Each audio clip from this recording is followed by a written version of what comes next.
చేస్తే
ఓకే.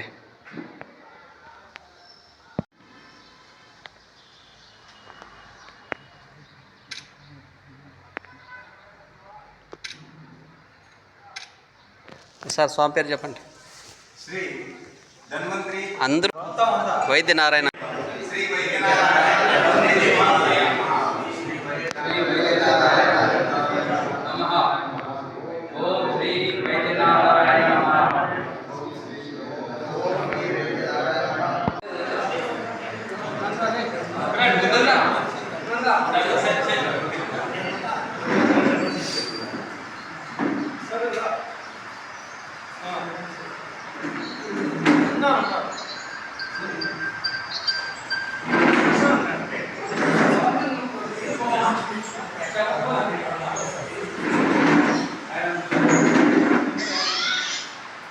ధర్మవరం పట్టణం లక్ష్మీ చెన్నకేశపురంలో వెలిసినటువంటి ధన్వంతరి దేవాలయము 17, 18, 19వ తారీఖు పూజా కార్యక్రమాలన్నీ కూడా జరుగుతాయి.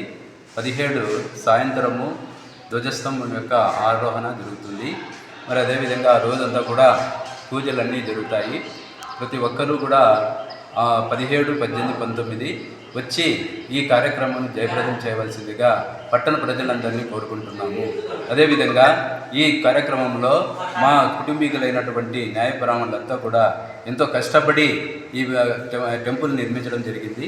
కాబట్టి వారికి ఈరోజు ఈ సందర్భంగా అందరికీ ధన్యవాదాలు తెలియజేస్తున్నాము. ప్రతి ఒక్కరూ కూడా సహాయ సహకారాలు అందించి ఈరోజు మంచి దేవాలయము ధర్మవరం పట్టణంలో నిర్మించగలిగినాము. కాబట్టి అదేవిధంగా ఈ దేవాలయమునకు మంచి పేరు కూడా రావాలని మేమందరూ కూడా కోరుకుంటున్నాము. ఇది ధర్మవరము పట్టణంలో ఆంధ్రప్రదేశ్లోనే రెండవ దేవాలయముగా పిలువబడుతుంది. ఇది మొదటి దేవాలయం వచ్చేసి ధన్వంతరి దేవాలయము మొదట తూర్పుగోదావరి జిల్లాలో చింతలూరు గ్రామంలో వెలిసింది. మరి తర్వాత ఇక్కడ ధర్మవరం పట్టణంలో ఈ ఆంధ్రప్రదేశ్లోనే రెండవ దేవాలయముగా నిర్మించబడింది.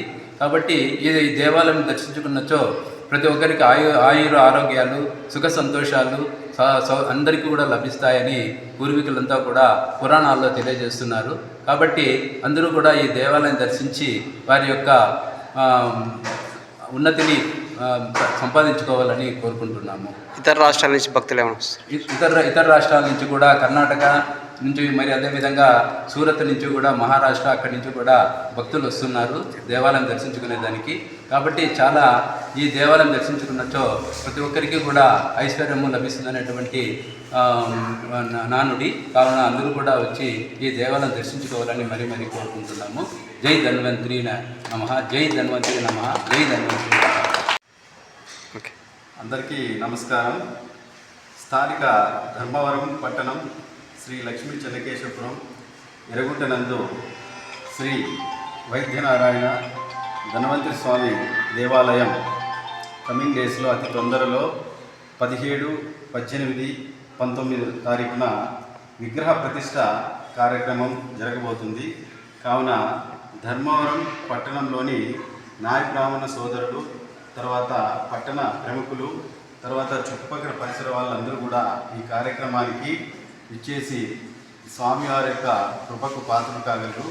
అంతేకాకుండా ఈ యొక్క దేవాలయం యొక్క నిర్మాణంలో మా నాయ బ్రాహ్మణ సోదరులు వయసు పైబడిన వాళ్ళు చిన్న వయసు నుంచి పెద్ద వయసు వరకు ఎంతో సమన్వయంతో కలిసిమెలిసి అలుపులేని పోరాటంతో ఇంటింటికి గడప గడపకు వెళ్ళి అందరి యొక్క ఆదరాభిమానాలు పొంది ఎంతో సమన్వయంతో ఇంత చక్కగా ఈరోజు ఎవరు వచ్చినా ఎటువంటి వాళ్ళు వచ్చినా సంతోషపడేటువంటి మంచి తరుణంలో దేవాలయాన్ని నిర్మించుకున్నందుకు మాకందరికీ చాలా సంతోషం కలుగుతుంది. కాబట్టి ఇటువంటి చక్కటి కార్యక్రమానికి అందరూ పాల్గొని స్వామివారికి యొక్క ఆశీస్సులు పొందాలని మనస్ఫూర్తిగా కోరుకుంటున్నాను. జై ధన్వంతరి నారాయణ. థ్యాంక్ యూ అన్నారు. గణపతి హోమంతో ప్రారంభమై ఉదయము సాయంకాలము హోమాలతో ఆ రోజు తీర్థ ప్రసాదాలతో సాయంకాలం 6 గంటలకు ముగుస్తుంది. తిరిగి 18వ తారీఖు హోమాలతో ప్రారంభమై సాయంకాలము తీర్థ ప్రసాదాలతో ముగుస్తుంది. 19వ తారీఖు తెల్లవారుజామున 4 గంటల నుంచి ధ్వజస్తంభ ప్రతిష్ట, ఆ తర్వాత విగ్రహ ప్రతిష్ట కంటిన్యూగా ఆ రోజు మధ్యాహ్నం 12 గంటలకు మహామంగళ హారతి జరుగును. ఈ దేవాలయము నూతనంగా నిర్మించడమైనది. ఈ దేవాలయం యొక్క విశిష్టత ఆంధ్రప్రదేశ్లోనే రెండవదిగా నిర్మాణం చేసుకున్నందుకు నాయ బ్రాహ్మణ సోదరులు ఎంతో గర్వంగా సగర్వంగా అందరి దగ్గర ఇది చేస్తూ బాగా ఆనందాన్ని పొందుతున్నారు. ఈ నిర్మాణంలో చాలామంది ప్రముఖులు, పట్టణ ప్రముఖులు అయితేనేమి, ఇతర రాష్ట్రాల్లో కర్ణాటక నుంచి బెంగళూరు, మహారాష్ట్ర సూరత్ నుంచి చెన్నై, చాలామంది చెన్నై నుంచి కూడా విరాళాలు అందించి ఈ దేవాలయం నిర్మాణంలో పాలు పంచుకున్నారు. వాళ్ళందరికీ కూడా పేరు పేరున ధన్యవాదాలు ఈ ఆలయ కమిటీ తెలియజేస్తోంది. కాబట్టి ఈ నూతన నిర్మాణ దేవాలయానికి 17, 18, 19 ప్రతి ఒక్కరూ వచ్చి ఆ స్వామివారి ఆశీస్సులు పొందాలని, ఆ స్వామివారి విశిష్టత ఏమంటే సకల ఆరోగ్యాలను ప్రసాదించే దేవుడంటే వైద్యనారాయణ ధన్వంతరి. విష్ణు 12వ అవతారం అని చెప్తారు. అది కరెక్ట్గా మన పురోహితులు వాళ్ళు తెలియజేస్తారు. కాబట్టి ఏదైనా ఆరోగ్యాన్ని ప్రసాదించే దేవుడంటే మన శ్రీ ధన్వంతరి వైద్యనారాయణ అనే నుడి.